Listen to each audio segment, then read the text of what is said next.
지금 이 순간에도 수많은 사람들이 뱃속 깊숙한 곳에 숨어 있는 숨겨진 적과 싸우고 있습니다. 매일 거울을 보면서 걱정하는 그 볼록한 배만이 문제가 아닙니다. 진짜 문제는 바로 눈에 보이지 않는 곳에 자리 잡고 있죠. 의학계가 수십 년간 연구해온 결과 우리가 생각했던 것보다 훨씬 복잡하고 위험한 진실이 드러났습니다. 그런데 다행히도 이 위험한 적을 물리칠 수 있는 확실한 방법들도 함께 밝혀졌죠. 오늘부터 과학적으로 검증된 방법들을 통해 진짜 효과를 보실 수 있을 겁니다.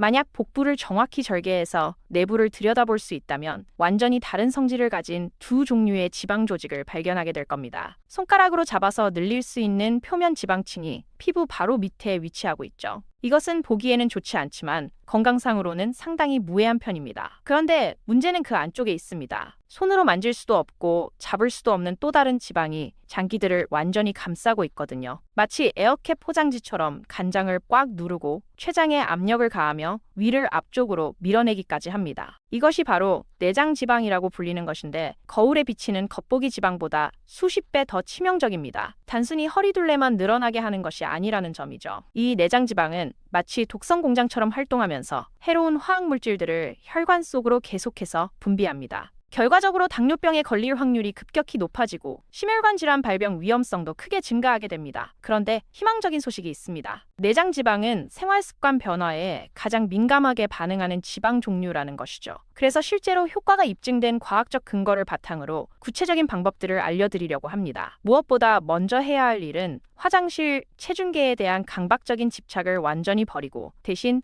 허리둘레 측정에 집중하는 것입니다. 일반적인 체중계는 체중 변화의 원인이 수분인지 근육량인지 아니면 지방인지 전혀 구분해주지 못하기 때문에 상당히 까다로운 문제가 있거든요. 정확한 측정 없이는 이렇게 위험한 종류의 지방이 실제로 감소하고 있는지 전혀 알 수 없습니다. 체중계에 올라가서 1kg이 줄었다는 수치를 확인할 수 있겠지만 만약 그 감소분이 근육 조직에서 나온 것이라면 복부 지방 감소 측면에서는 전혀 진전이 없는 상황인 셈이죠. 진행 상황을 파악하는 훨씬 더 정확한 방법은 허리둘레 측정입니다. 특히 본인의 신장과 비교해서 계산할 때 더욱 정확해지죠. 의학 연구 결과에 따르면 허리둘레와 키의 비율이 0.52를 초과하게 되면 내장 지방과 직결된 건강 위험도가 현저히 높아집니다. 예를 들어 키가 170cm라면 허리둘레는 이상적으로 88cm 미만이어야 한다는 뜻입니다. 간단한 줄자 하나로 일반 체중계가 절대 알려줄 수 없는 중요한 정보를 얻을 수 있습니다. 바로 복부 깊숙이 자리 잡은 위험한 지방 조직이 실제로 감소하고 있는지 여부 말이죠.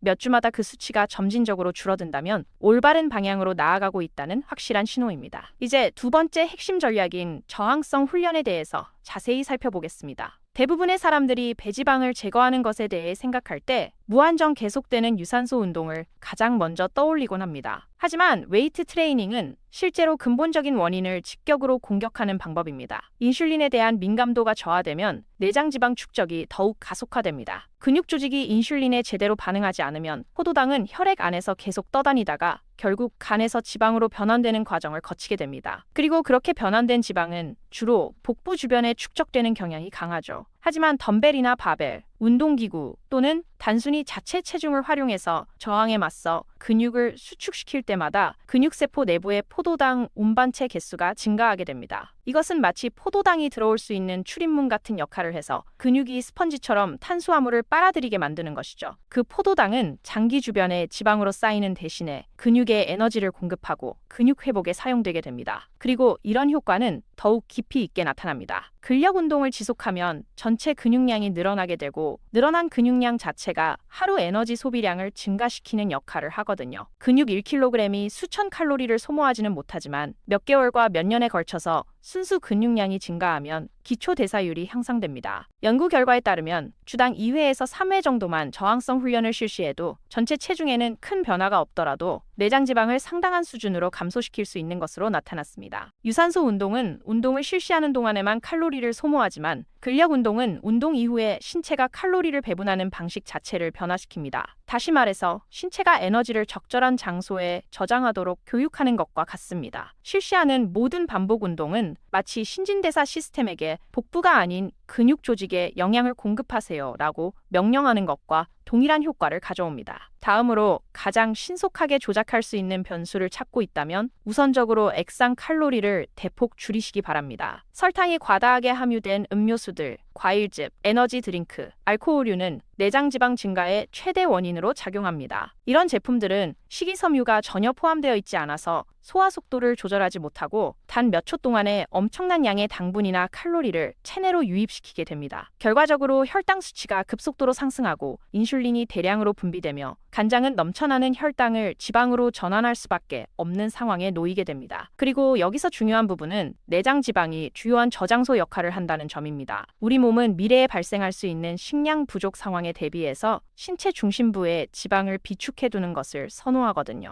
알코올은 간장이 알코올 성분을 우선적으로 대사 처리해야 하기 때문에 이런 상황을 더욱 악화시키며 이로 인해서 섭취한 모든 음식물이 지방으로 저장될 가능성이 높아집니다. 해결 방법은 간단하면서도 강력합니다. 바로 대체하는 것이죠. 탄산음료나 과일 주스 대신에 레몬을 넣은 탄산수를 마시는 겁니다. 달콤한 커피 음료를 블랙커피나 약간의 크림이나 우유가 들어간 커피로 바꾸는 것입니다. 맥주와 칵테일 섭취를 줄이고 칼로리가 없는 보드카에 무가당 믹서를 넣은 것처럼 칼로리가 낮은 대안을 선택하되 가끔씩만 드시기 바랍니다. 하루에 3-50ml 탄산음료를 마시지 않으면 약 150칼로리가 절약됩니다. 한 달 동안 4,500칼로리 이상, 지방 0.6kg에 해당하는 수치이죠. 그리고 그중 상당 부분이 바로 복부에서 감소될 것입니다. 과소평가되지만 놀라울 정도로 효과적인 전략 중 하나는 식사 직후에 산책을 하는 것입니다. 이것은 칼로리가 지방 조직으로 저장되기 전에 이를 차단하는 것과 같은 효과를 가져옵니다. 식사 후에 걷게 되면 근육들이 스펀지처럼 작용해서 혈류 속의 포도당을 흡수하게 됩니다. 단지 10분 정도만이라도 식사 후 혈당과 인슐린 급상승을 극적으로 감소시키는 데 충분한 시간입니다. 실제로 연구 결과에 따르면 식사 후 10분씩 3번 걷는 것이 하루 중 이른 시간대에 30분 연속으로 걷는 것보다 혈당 조절에 더 효과적인 것으로 나타났습니다. 이것이 중요한 이유는 내장 지방 축적이 포도당과 인슐린의 급격한 상승과 밀접한 관련이 있기 때문입니다. 급상승을 완화시키면 신체가 복부에 지방을 저장하라는 신호가 줄어들게 됩니다. 반드시 격렬하게 걸어야 하는 것은 아닙니다. 저녁 식사 후 천천히 산책하거나 동네 한 바퀴를 돌거나 러닝머신을 이용하는 것도 효과가 있습니다. 시간이 지나면서 식사 후 산책 습관은 수백 칼로리를 추가로 소모시키고 신체에 더 안정적인 에너지를 공급하며 지방 저장을 감소시키는 결과를 가져옵니다. 가장 간단한 방법 중 하나입니다. 특별한 장비도 필요하지 않고 비용도 들지 않고 학습 과정도 필요하지 않지만 그 보상은 엄청나죠. 물론 식단도 중요한 역할을 담당합니다. 쿠키 한 봉지를 먹고 나서 걷는다고 해서 상쇄되지는 않지만 걷는 것 자체는 여전히 도움이 될 것입니다. 그렇기 때문에 가장 강력한 수단 중 하나는 단백질 섭취를 최우선으로 하는 것입니다. 단백질은 단순히 근육을 생성하는 데에만 사용되는 것이 아닙니다. 실제로 근육량을 유지하면서 내장 지방을 감소시키고 싶다면 이것은 필수 불가결한 요소입니다. 칼로리 결핍 상태에서는 신체가 근육을 보호하지 않는 한 지방과 근육을 모두 에너지원으로 사용하게 되거든요. 바로 이 지점에서 단백질의 역할이 중요해집니다. 다양한 연구들에 따르면 단백질이 풍부한 식단은 단백질이 부족한 식단과 비교해서 지방 감소량이 더 크고 근육 손실량이 더 적은 것으로 나타났습니다. 단백질은 또한 독특한 장점들을 가지고 있습니다. 그렐린과 같은 배고픔 호르몬을 억제시키고 GLP-1, 타이드 YY와 같은 포만감 호르몬을 증가시키며 음식 중에서 가장 높은 열생성 효과를 가지고 있거든요. 즉, 탄수화물이나 지방과 비교했을 때 소화 과정에서 더 많은 칼로리를 소모한다는 의미입니다. 좋은 목표는 체중 1kg당 하루에 약 1.5에서 2g의 단백질을 섭취하는 것입니다. 아침에는 달걀 요리를, 점심에는 닭가슴살이나 콩류를, 간식으로는 그릭 요거트나 프로틴 쉐이크를, 저녁에는 생선이나 두부를 드시는 것이 좋습니다. 완벽할 필요는 없지만 모든 식사에 단백질을 포함시키면 성공 확률이 상당히 높아집니다. 다음으로 야식에 대해서 이야기해 보겠습니다. 밤에 탄수화물을 섭취한다고 해서 마법같이 살이 찌는 것은 아닙니다. 정말로 중요한 것은 하루 전체 동안 섭취하는 총 칼로리와 영양소의 균형입니다. 하지만 문제는 이런 것입니다. 인슐린 민감도는 저녁 시간에 낮아지는 경향이 있고 더 중요한 것은 대부분의 사람들이 사람들이 실수를 범하는 시간대가 바로 밤이라는 점입니다. 긴 하루를 보내고 나면 의지력이 고갈되기 마련이죠.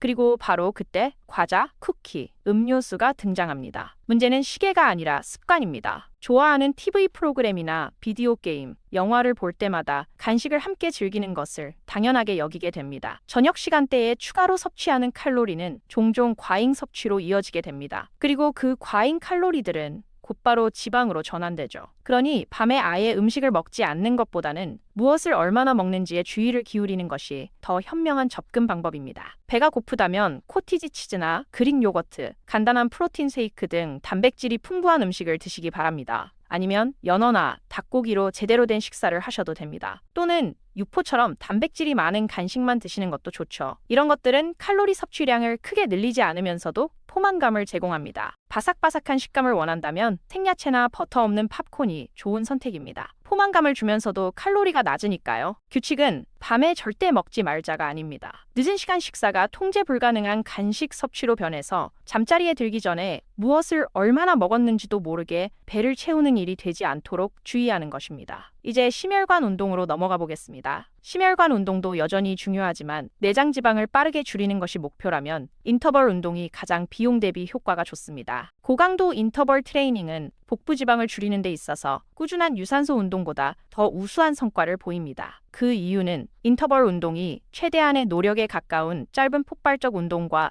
회복 기간을 결합해서 꾸준한 유산소 운동에서는 불가능한 방식으로 신체가 적응하도록 만들기 때문입니다. 유산소와 무산소 시스템 모두에 스트레스를 가해서 미토콘드리아 기능을 향상시키고 인슐린 민감도를 높입니다. 전형적인 초보자용 프로토콜은 30초간 강하게 하고 90초간 가볍게 하며 이를 8회에서 10회 반복하는 것입니다. 자전거 타기, 로잉 머신, 스프린트, 줄넘기, 심지어 버피 같은 체중 운동으로도 실시할 수 있습니다. 강도는 높지만 시간은 짧습니다. 더 발전하면 60초 운동에 60초 휴식도 가능합니다. 정적 상태의 유산소 운동을 완전히 제거할 필요는 없습니다. 장거리 산책이나 하이킹, 조깅은 과도하지 않은 수준에서 칼로리를 소모하는데 매우 훌륭한 활동들입니다. 과도한 운동은 근력 훈련을 방해할 수 있거든요. 하지만 주당 2회에서 3회 인터벌 운동 세션을 추가하면 복부 지방 감량 속도가 눈에 띄게 빨라질 수 있습니다. 단식도 언급할 가치가 있는 도구입니다. 간헐적 단식이 마법은 아니지만 전략적으로 활용하면 내장 지방을 줄이는 데 도움이 될 수 있습니다. 단식의 가장 큰 장점은 인슐린 민감성을 개선하고 지방 산화를 증가시킨다는 점입니다. 하지만 진짜 이점은 식사 시간이 제한된다는 것입니다. 식사 기회가 줄어들면 일반적으로 전체 칼로리 섭취량도 감소합니다. 심지어 12시간에서 16시간의 간단한 야간 단식도 효과적일 수 있습니다. 어떤 사람들에게는 아침 식사를 거르는 것이 가장 쉬운 방법입니다. 다른 사람들에게는 저녁 이후 확실히 끊는 것이 더 나을 수도 있죠. 연구 결과에 따르면 총 칼로리가 동일하더라도 간헐적 단식이 지속적인 칼로리 제한보다 내장 지방을 더 효과적으로 줄일 수 있는 것으로 나타났습니다. 하지만 모든 사람에게 적합한 것은 아닙니다. 어떤 사람들은 정말 좋다고 느끼는 반면 어떤 사람들은 몸 상태가 좋지 않아 하루 늦은 시간에 폭식하게 되기도 합니다. 중요한 것은 제한받는다는 느낌 없이 칼로리를 조절하는 데 도움이 되는 틀로 활용하는 것입니다. 간과되는 또 다른 요소는 염증입니다. 내장 지방은 단순히 그곳에 놓여있기만 하는 것이 아닙니다. 생물학적으로 활성화되어서 사이토카인이라는 염증성 화학물질을 혈류로 방출합니다. 이런 화학물질들은 염증으로 인해 지방이 더 많이 저장되는 악순환을 만들어내는데 특히 복부의 지방이 더 많이 축적되고 지방 자체가 더 심한 염증을 유발하는 구조입니다. 이런 악순환을 끊으려면 식단을 통해 염증을 줄여야 합니다. 즉, 초가공식품과 대두유나 옥수수유 같은 정제된 종자유, 그리고 과도한 설탕 섭취를 줄이는 것을 의미합니다. 반면에 항염식품을 추가하면 작지만 중요한 영향을 미칠 수 있습니다. 연어나 정어리, 치아씨드, 아마씨에 포함된 오메가-3 지방산은 염증을 조절하는 데 도움이 됩니다. 베리류와 올리브 오일, 녹차,